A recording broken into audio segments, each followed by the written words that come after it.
Hey, Fan Day Nation, welcome to another episode of Courtside Vision, where we talk about all things basketball, whether it's NBA, NCAA, and even the WNBA.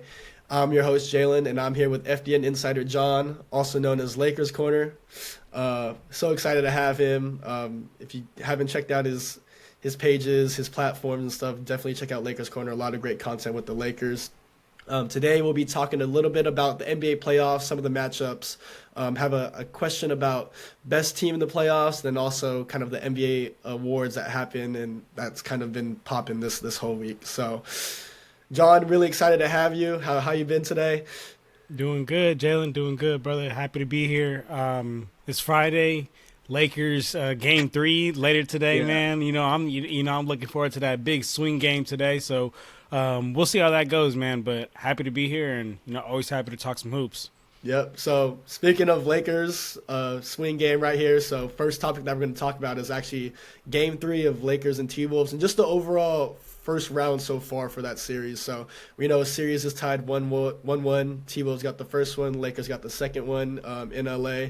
Third game is tonight, based on if you're watching today and Friday in Minnesota. So I'll start with you, John. Just how do you feel about so far, kind of like the whole series right now? I know it's only been 2 games. Kind of your Lakers take and just like what you see and what they need to do to kind of win this game as well. Yeah, so I mean, the series has been funny, right? Because the first game, you had the Timberwolves who shot a franchise playoff record from a 3-pointer, right? And then we have a lot of fans just overreacting. Like I had a lot of fans on my Lakers page just like, oh my God, like the series is over. Yeah, Lakers are just doomed. And I had told everybody, I was like, look, like credit to the Timberwolves, but they shot the lights out. Like they're not going to continue to hit 50% from three-point line as a team. Jaden McDaniels, he had scored 25 points in game 1. Last time that he had scored more than 25 points was back in January. So I was like, look, they caught lightning in the bottle. This is not going to happen again. So I was not really freaking out. I had stood on my original prediction, which was Lakers in 6 the whole time. Yeah. And then here comes game 2, right? Game 2, absolute opposite happens. The Timberwolves go 5 of 20 for the three-point line as a team, and everything that I was kind of like telling everybody that it's like their shooting is going to come back down to earth. But the reason why, and the biggest reason why I wasn't really worried, is because if you look at game 1 and game 2, the biggest difference maker is LeBron and Austin Reaves, like they just weren't there in game 1 and game 2. Like it was the Luka Doncic show essentially by himself. And I've watched every single Lakers game for a long time, for the past couple of years. And this season I have seen the Lakers are really only at our fullest and really only at our best when you're getting that constant threat of whether it's Luka, whether it's Bron, or whether it's AR. Yeah. And, come playoff time, you need to be at your best. And I knew that wouldn't continue throughout the series. So, game 2, we got the contributions from the other players, we got the contributions from the bench, and we go ahead and get the win. Now, here come game 3. Game 3 is going to be a big swing game, brother, because, I mean, we saw how they took one in L.A. We have to take one here in Minnesota. Yeah, exactly. We have to take one. And Luka's always been a big away performer in the playoffs. So I think it'll be a really interesting game. If you want my prediction, I do think Lakers take game 3. We end up splitting here on the road, and then Lakers do end up winning in 6. But yeah, I mean that's kind of how I feel about it, man. I mean, we can get into some X's and O's if we want to do that too. Yeah, no, definitely. I mean, as a Laker fan as well, like I think you're spot on with as far as like people kind of overreacting. Like, of course, like I think it was an ugly loss in my opinion. I think like AR didn't show up, LeBron didn't show up, the bench didn't really show up. It was like you said, the Luka Doncic game, and kudos to Minnesota. Like they were just on a heater. Like Naz Reid, like he could hit those shots, but he's not going to do that every game this series. And like it goes, I feel like this kind of gives like the same thing like when during the bubble, like we lose game 1 against Portland, we lose game 1 against Houston, everyone starts overreacting, but what did that end up leading it to? A championship. Like exactly. It's definitely a feel game. Like as much as we wish it was 2-0, like 1-1 going to Minnesota is like not the worst thing, and like still having Luka, AR, and LeBron like still betting on them, like they could definitely win a game here in Minnesota. If they could also win 2 games, which is like a really good thing. But yeah, I feel like with you, I think we get 1 game here in Minnesota. I feel like Anthony Edwards can will the team to win one game over there as well. So I do think after 4 games it'll be tied 2-2 going back to LA. But yeah, I just think like we just gotta stop overreacting as Laker fans. Like it's a fill-in game. Like you saw the adjustments that JJ Redick and them had in game 2, and that's the reason why they won that game. And I still don't think the Lakers even played to their best of their ability in game 2 as well. So Absolutely. we still got. I'm still waiting for a LeBron like blowout game. So once that happens, I think the Laker fans, like the Laker faithful, will definitely feel more confident. But I agree. I think Lakers in 6. I don't think it'll go to 7, but I do think we'll split the series here in Minnesota and then go back to LA and hopefully win 2 in a row. Absolutely. No, I'm right there with you, brother. I'm really excited to see how the rest of the series plays out. But I mean, playoffs just, essentially comes down to matchups, right? And I just don't think that the Minnesota Timberwolves can really match up with us, especially, when we really push that small ball and really go small. Rudy gets played off the court. You ask Nas to now come into the 5. Randall slides to the 4. They're playing like a completely different team because 72 games of the 82-game season, it was Rudy Gobert who started at the 5. So now, getting him played off the court is just gonna change everything, man. So really interesting to see how it goes out. Yeah, definitely. So I'm guessing Lakers in 6 for you. Lakers in 6, absolutely. I said Lakers in 5. Trying to be like Shannon and stuff, but definitely think losing the first game, definitely Lakers in 6, but. Regardless, I still believe Lakers could still pull it out. I know after game 1, the odds makers made Minnesota as a favorite all of a sudden, so we'll see how it goes. But definitely Lakers in 6. Absolutely. So, yep, I think that's the matchup of the West, in my opinion. No bias being a Lakers fan, but now we're going to talk about the matchup in the East that I think has been really rocking and one to really see. I really like the Knicks and Pistons matchup. So right now the series is 2-1 Knicks. Knicks take the first game of Detroit, so that's game 3, and their 4th game is on Sunday. John, if you watched any Knicks and Pistons, how do you feel about that series so far, and just kind of your insights and takes on just overall like that series? Yeah, it's been a really fun series to watch, man. I mean, it's great to just see the Pistons, doing good again. I mean, my entire lifetime I've seen them just be completely to be honest with you. So it's great to see them, taking that step forward. But I also at the same time see their youth. I see their inexperience. I love the Cade Cunningham. I love Tim Hardaway's. I love their young team. The young Asar. Like their young team is there. They got the pieces. It's just too early for Cade. Too early for Asar, too early for Jalen Duren. And playoff basketball is something that not only, comes down to matchups, but it also comes down to experience and just being there. And I feel like a lot of in the 3 games that I've seen, there's been a lot of times where I just see the Pistons getting out-coached, getting out-experienced, and especially when it comes to, late game situations. Like I feel like every single time it comes to late game situation, they're more, kind of playing the same way that they've been playing quarters 1 through 3, which is try to get up a 3. A lot of teams just try to get up 3s, right? Because analytics have taken over the game. The analytics tells you the team that gets up the most 3s are winning the most game, right? But the thing is, in playoffs, there's times and there's swings where you don't need to get up a 3. You just need to get up a bucket, because seeing that ball go through the hoop, that'll make all the difference for that player. That'll help a momentum. That'll help a swing get going.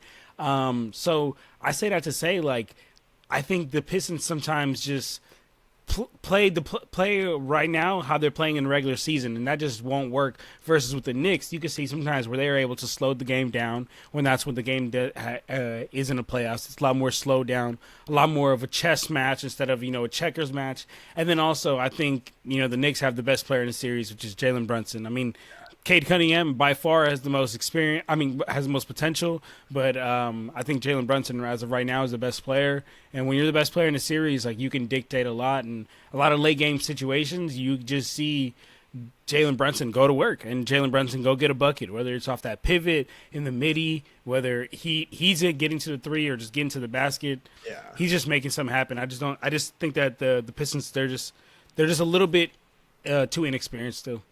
Yeah, definitely. I think like you could tell like late game, 5 minutes left, crunch time. Like you tell the experience of New York because they've been there. Like like there's a reason why Jalen Brunson's getting to the basket. There's a reason why he's getting to his spots. Like there's a reason why. Like in the first game, Knicks go on that 20 I forgot 20 to something run towards the end Yep. because they have that experience. They know, okay, during this time we gotta really take it up a notch. And yeah, like I love the Pistons. I love the physicality that's going on in this series. I like how they're keeping it close and those young guys playing really well and stepping up. But like you said, inexperience with them and just kind of like that Knicks experience. Like they've been here, they've done that, and you can't.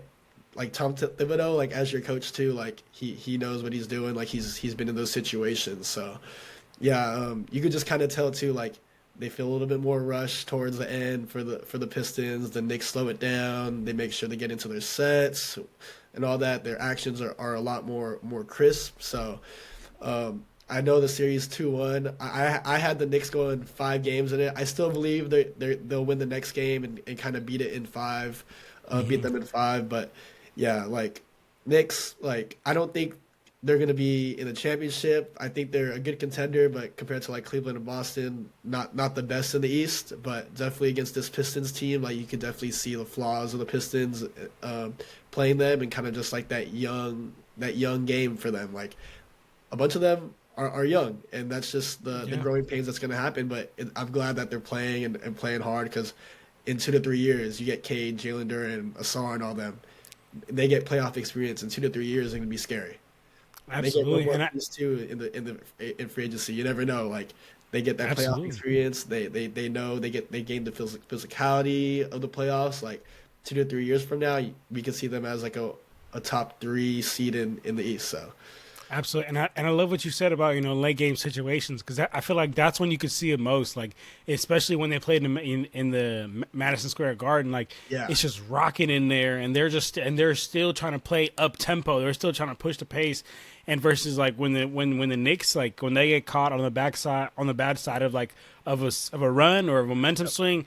They're calm. They're not trying to push the pace. They're calling timeouts, and I think the inexperience really comes out here for the Pistons. But yeah, like I said, we'll see. We'll be an exciting team to see in a couple of years. Yep. So series 2-1 right now for the Knicks. What's your prediction for the end of the series? You got Knicks Pistons winning it, and kind of in how many games? I have Knicks winning it in 6, so I'm gonna continue to stand on that original prediction, which is Knicks in 6 here. Okay. Yep. So yeah, I believe Knicks also exciting series, and I know Isaiah Stewart's out. That's kind of like their anchor, their guy, their bad boys. So not having him, but still, you see the physicality with everyone. Like they're not backing down, and they're playing Detroit basketball, which is beautiful to see. Absolutely, man. Yep. So still talking about the playoffs. Boston and OKC still undefeated, winning big. Kind of a fan question and just a question in general in the NBA. Like, who's looking like the best team in the playoffs so far, Boston or OKC? I know Boston leads Orlando 2-0 right now. Kind of easy wins for them, both at the Garden. OKC leads Grizzlies. I don't know if you saw the game last night, but the OKC comeback, coming back from 29, from a 29-point deficit, was sensational. I know Ja got hurt, which is unfortunate, but still kind of willing that game and getting one in Memphis. So who do you have as the best team in the playoffs so far, Boston or OKC? Man, OKC's been balling out, man. OKC's been on another level, right? And mind you, I was trying to tell people about OKC 2 years ago. I'm like, watch, this team's gonna be so good. This team's gonna be so good. And I didn't even expect, the Case and Wallaces to come out and have a performance like this. I didn't even expect, them to get Alex Caruso. And I'm just telling people about OKC, and they're slow. They just slowly continue to get better and continue to get better. And then what really unlocked OKC is when they brought in Isaiah Hartenstein. And I'm not even saying on the fact that Isaiah Hartenstein unlocks them, but what he does is he allows Chet to be able to play more in the perimeter and not have to be inside. Because before Isaiah Hartenstein, the Chet had to be their big man inside, holding it down, and he still does. But without Isaiah Hartenstein there, it was him having to go body for body with the Jokic's, with the Embiids, with the ADs, with the Al Horford's, and that's just not the prototypical type of player he is. Like, that's not what his prototype is. He wants to be on the outside. I do think, with his height, he needs to put on some weight so that he can take on those matchups. But right now, reality of the fact is that he's just not ready for it. So when you bring in an Isaiah Hartenstein, what that does is it allows Chet to now be able to guard the 4 of the other team and be able to be out in the perimeter. And that really unlocked their game. And, I think that's, a big reason that they have such a successful season this season. And then, Shai taking the next step. But let me tell you something, Jalen. Boston Celtics, and I don't like saying this, brother, because I'm a Lakers fan. I bleed purple and gold. But the Boston Celtics, I made a video about this team last year at the beginning of the season, before they won a championship, okay? And I was telling everybody, like, look, I know you guys, because everyone before last year thought this team, they always choke in the moment, they can't win a championship, because that's what happened prior to them winning a championship. Now everybody gives them their love, everybody gives them their respect, but I was trying to tell everybody, I made a video on my page, you go check it out, where I was just talking about, I was like, damn, like, I don't see anybody beating the Celtics. They got the best defensive backcourt in Jrue Holiday and Derek White. They got potentially the best offensive duo, like in Tatum and Brown. Like, even if you don't want to say they're the best, maybe they're like top 3, top 4 at the absolute definitely top worst. 3 in the league right now for sure. As a duo. Absolutely, right? Like, offensively, those two can get it done any night. And then you have Kristaps and Al Horford, who not only have experience, but now have championship pedigree. And that starting lineup can switch 1 through 5. They have, which I think we're going to talk about in a little bit, the sixth man of the year, Payton Pritchard. They have a coach of the year candidate in Joe Mazzulla almost every single year. He's a great coach. So when I looked at it last year at the beginning of the season, I was like, dude, this team is going to win a championship. There's no team that can beat him in a 7-game series. They got kind of lucky through meeting teams throughout the playoffs last year that were kind of injured, but can't control that. You play who's in front of you. But one thing that they did do that I love to see that they did from last year to this year is they re-signed every single player, everyone from their highest earner to the janitor on the team. And the reason why that's such a big deal is, like, continuity is a real thing, man. Like, teams that win NBA championships, their players go and get poached around the league. Like Bruce Brown, when he won a championship with the Nuggets, he went and got the bag with the Pacers. There's a bunch of Lakers players. They win a championship with the Lakers, and then they go and get a bag with another team. It's a whole new team the next season, yeah. Exactly, right? But what the Celtics did is they brought everybody back, bro. So they're like, you know what? If it ain't broke, don't fix it. They're going to run it back. So in my opinion, I know it's kind of long-winded. OKC's been great, but nobody will be able to top that Celtics team, in my opinion. Yeah, I gotta go with you. Like, this question, I kind of been thinking about it all week. But as much as I love OKC and they're 3-0 against the Grizzlies, like, I don't think like their play is like at their best yet. Like, Shai went 10 for 26, which is a little concerning to me. Like, knowing how consistent he is. And like they're still a little young compared to Boston. Like, Boston has championship pedigree, they have that identity, and they're running it back with the exact same players that they have. And like, it sucks because everyone on that team has gotten better this year. Like, okay, maybe Drew's game or like his numbers went down a little bit, but Jrue Holiday is one of those guys that is gonna show up when needed. He's gonna play his defense, he's gonna make threes when he needs to, and he's gonna be that. He's going to be that guy to get you stops and be that point guard to get guys open. I know Tatum's injured right now, but regardless if Tatum's injured, they still have that championship identity. They have guys who could really fill in for him. So, like, Jalen Brown's going off. And that duo, Jalen Brown and JT, like, one of the top 3 in the league. Like, I want to say behind Luka, LeBron, and whoever else. But besides that, like, and they have that championship pedigree. Like, it's hard to go against them. You have Kristaps back. Al Horford is, even though he's aging, like, he's still a solid player. You have Payton Pritchard becoming the player he is and the 6th man of the year that he is, and still, like, their 7, 8, 9 guys are still really good as well.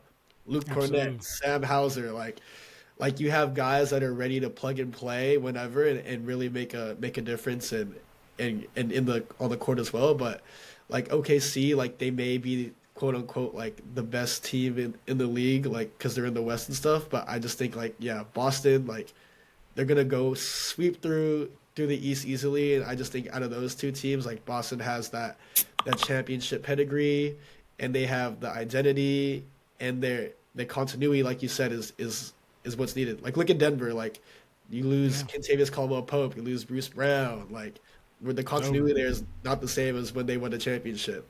Like same with Milwaukee.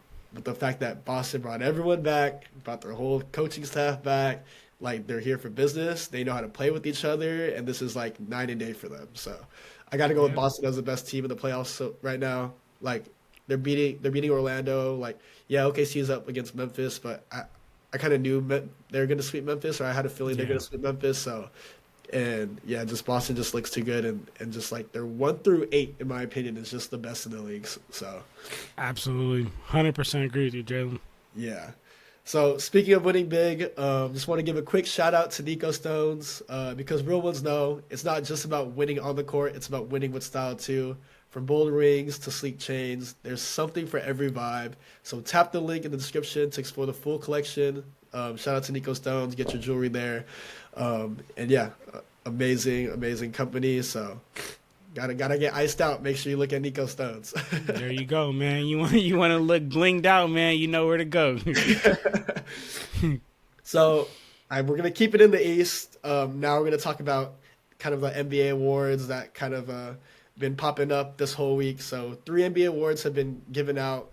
We'll start off with Clutch Player of the Year, so congratulations to Jalen Brunson. I'll kind of start this off. So I think he deserves it. It kind of shows, like, kind of in Game 3 of the Knicks Pistons, like, 3 minutes left, like, who they go to? Jalen Brunson. Like, he's the reason why Knicks win many games. Like, and just his overall, like, shot selection and kind of just getting to his spots and just being able to hit his shots too, like, the last 4 or 5 minutes of a game. Like, there's a reason why he's a clutch player of the year. And then I feel like every time I watch New York, like whenever he gets the ball, he's just so efficient.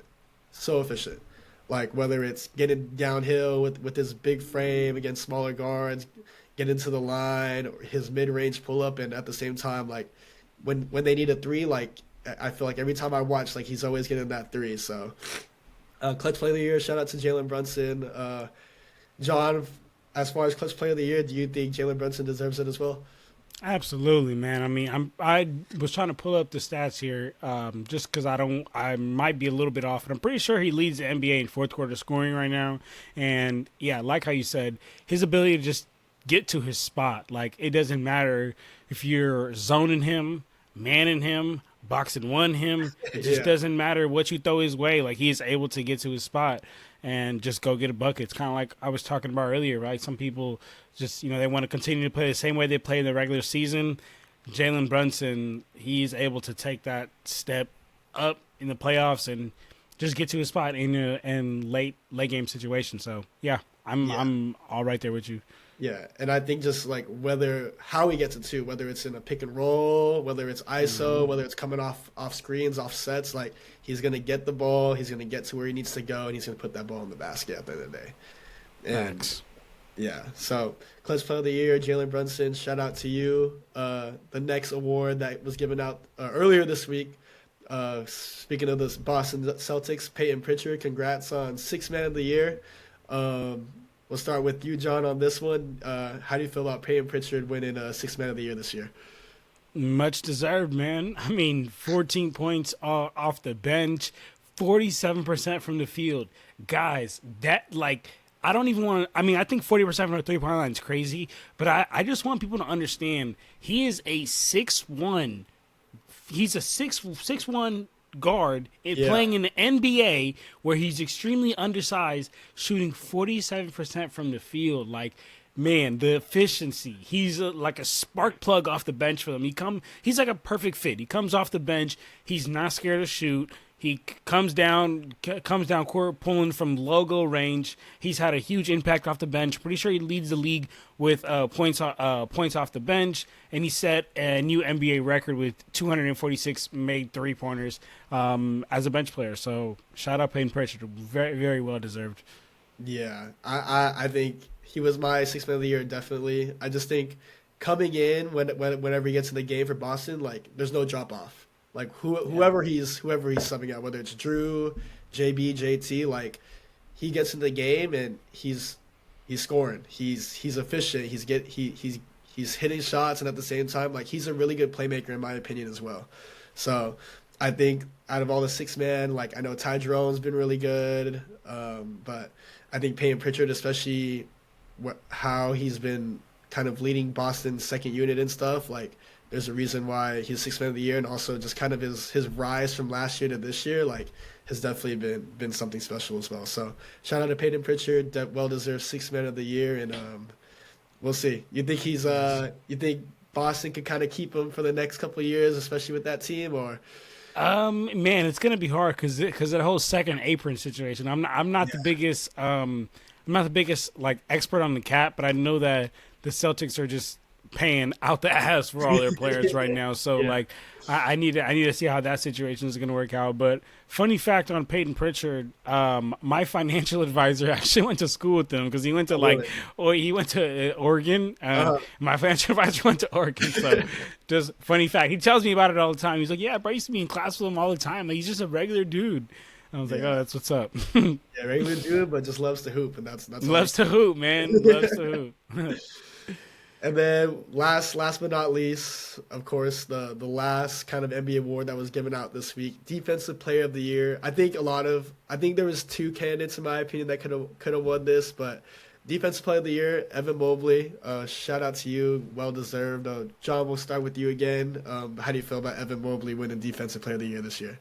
Man, Jalen, if you would have known me, like 3 or 4 years ago when Evan Mobley got drafted, you would have thought I'm Evan Mobley's little brother or something like that, because I have been the biggest supporter of Evan Mobley for so long, and I'm so happy that he's now finally starting to get some recognition, because to be honest with you, he's really been doing this, and he's been in the Defensive Player of the Year running almost every year since his rookie year, to be real with you. I mean, this season puts up 18 points per game, 9 rebounds on a career high, 1.6 blocks, 55% from the field.